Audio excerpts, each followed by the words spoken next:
Un petit pas peut être un grand pas de foi pour le Seigneur.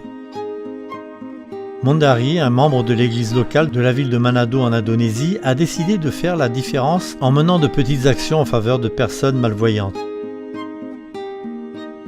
Il aime essayer de nouvelles choses et se faire des amis. Après une journée de travail bien remplie, il s'est senti si fatigué qu'il a décidé qu'il avait besoin d'un bon massage. Il s'est rendu dans un centre de réhabilitation pour malvoyants afin de savoir s'il pouvait se faire masser par l'un des étudiants.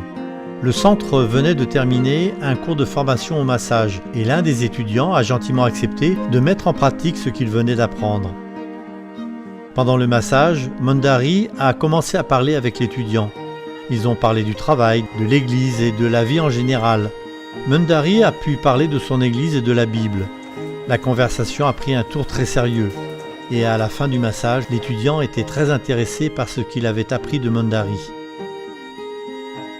Ce simple massage a permis à Mondari de se lier d'amitié, non seulement avec cet étudiant, mais aussi avec d'autres personnes séjournant dans le centre de réhabilitation.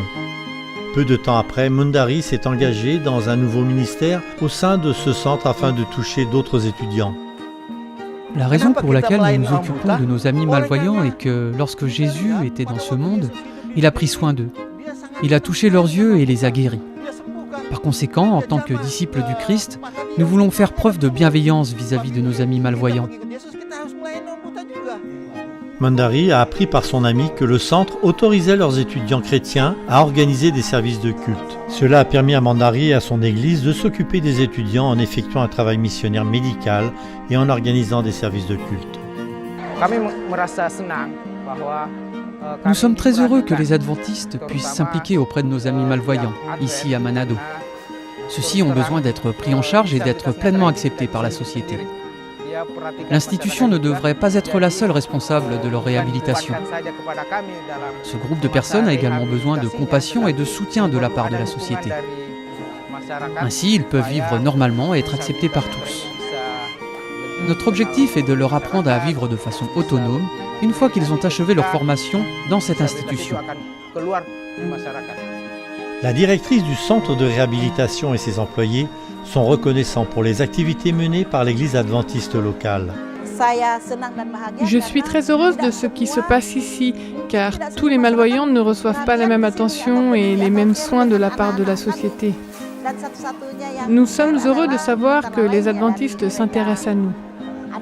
Certaines organisations et certaines églises nous rendent visite une fois par an, mais l'église adventiste a pour particularité de nous rendre visite régulièrement. Mondari s'est fait de véritables amis parmi les malvoyants.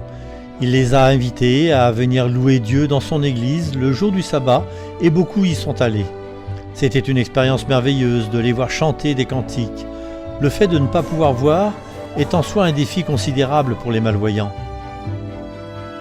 Mondari a pris la décision non seulement de leur décrire la merveilleuse création de Dieu ici sur terre, mais aussi de leur faire découvrir le ciel. Je sais que les adventistes s'occupent de nous et, d'après notre expérience, je suis convaincu qu'ils sont toujours prêts à nous servir et à être avec nous. Veuillez prier pour Mondari et les membres d'église qui s'occupent de nos amis de Manado en Indonésie. Priez pour nos amis malvoyants qui ont récemment rejoint ce groupe et découvert l'amour et la vérité grâce à ce ministère.